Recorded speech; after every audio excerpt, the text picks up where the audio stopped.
Dhoma vendore avokatisë në Vlorë ka dalë me një deklaratë lidhur me vendimin për zhvendosjen e kadastrës së Vlorës. Sipas dhomës avokatisë në Vlorë, ky vendim cënon qytetarët dhe mbi të gjithë aksesin në drejtësi. Në reagim, dhoma avokatisë në Vlorë kërkon të rishikohet dhe të anullohet ky vendim. Sipas tyre, vendime të tilla përbëjnë shkelje të parimeve të shtetit të së drejtës dhe decentralizimit administrativ. Ndër të tjera, thuhet në deklaratë se ky veprim nuk është një rast i izoluar, por vazhdimi një politike sistematike të zbrazjes institucionale të Vlorës, e cila ka arritur kulmin me largimin e gjykatës administrative dhe gjykatës së apelit, duke zhndruar qytetin në një periferi institucionale pa peshë në artën e drejtësisë shqiptare.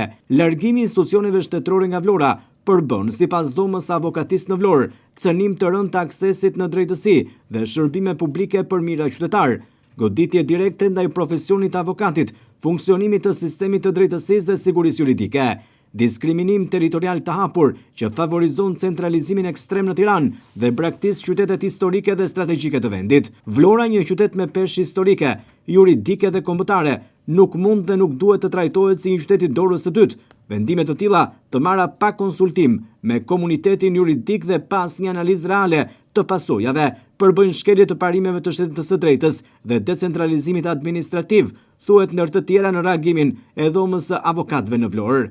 Edhe Konfederata e Sindikatave Shqiptare shpreh shqetësimin e saj serioz lidhur me vendimin e Drejtorisë së Përgjithshme të Agjencisë Shtetërore të Kadastrës për mbylljen e strukturave vendore të Agjencisë Shtetërore të Kadastrës në Vlorë dhe transferimin e shërbimeve në Tiranë. Sipas Konfederatës së Sindikatave, çdo vendim që prek marrëdhëniet e punës duhet të respektojë legjislacionin në fuqi, përfshi kodin e punës dhe parimet e dialogut social, proporcionalitetit dhe sigurisë në punë.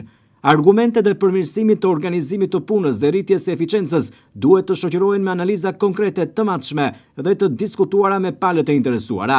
Konfederata e Sindikatave i bën thirrje Drejtorisë së Përgjithshme të Kadastrës, Kryeministrisë dhe institucioneve përgjegjëse që të pezullojnë zbatimin e vendimit deri në përfundimin e një procesi konsultimi të hapur dhe të sinqert, të garantojnë se të drejtat e punonjësve nuk do të cënohen, të shqyrtojnë alternativat që mundësojnë vijimin normal të funksionimit të ASHK-s në interes të punonjësve dhe qytetarëve. Konfederata e Sindikatave rikonfirmon në fund angazhimin e saj për mbrojtjen e të drejtave të punëmarrësve, për forcimin e dialogut social dhe për respektin e ligjit si themeli çdo reforme në administratën publike.